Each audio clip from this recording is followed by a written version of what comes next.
사실 유방 통증은 유방에 느껴지는 증상 중에 가장 흔한 증상일 텐데요. 유방에 통증이 있으면 유방암이 아닐까 하고 불안해해서 오시는 분들이 많습니다.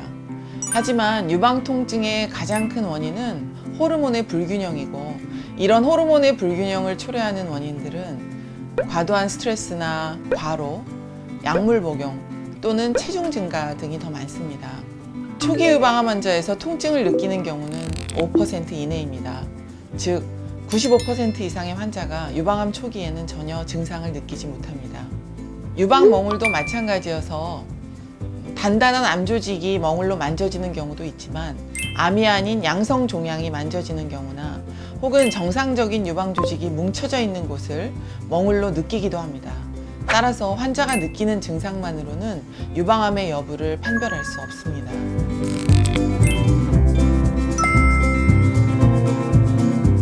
유방 증상 중에서 가장 중요한 것은 돌처럼 딱딱한 덩어리가 고정되어 있는 듯 만져지는 것, 또 유두나 피부 함몰이 최근에 새로 생기는 것, 유두에서 핏빛 분비물이 나오는 것과 겨드랑이에 큰 멍울이 만져지는 것들입니다.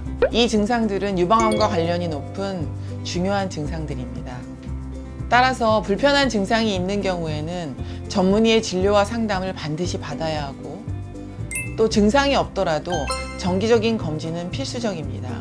왜냐하면 유방암이 매우 커지기 전까지는 환자가 느낄 수 있는 증상은 아무것도 없는 경우가 매우 흔하기 때문입니다.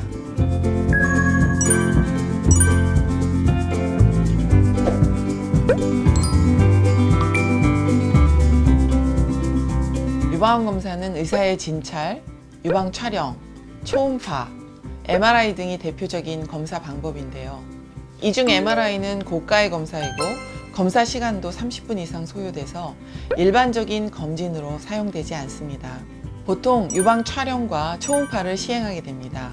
의사의 촉진은 점점 그 중요성이 줄어들고 있는 추세인데요. 영상 검사를 통해 만져지지 않는 작은 암까지 발견이 가능하기 때문입니다. 유방을 압박해서 사진을 찍는 유방 촬영은 미세석회화를 발견하는 데 유리하고, 유방 초음파는 유방 속에 숨어 있는 작은 혹을 발견하는 데 유리합니다. 두 가지 검사가 상호 보완적이기 때문에 두 가지 검사를 같이 시행하는 것이 가장 정확하지만, 연령이나 상황에 따라 두 가지 중에 한 가지 검사만을 시행하기도 합니다.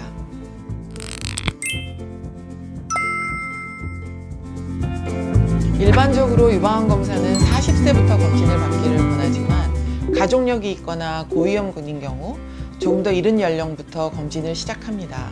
또 젊은 유방암이 많은 한국 여성의 특성을 고려해서 35세부터 유방암 검진을 받기를 권유하기도 합니다. 유방암의 정확한 진단을 위해서는 검사 장비도 해상도가 좋은 장비여야 하고, 판독을 하는 의사도 전문성이 있어야 합니다.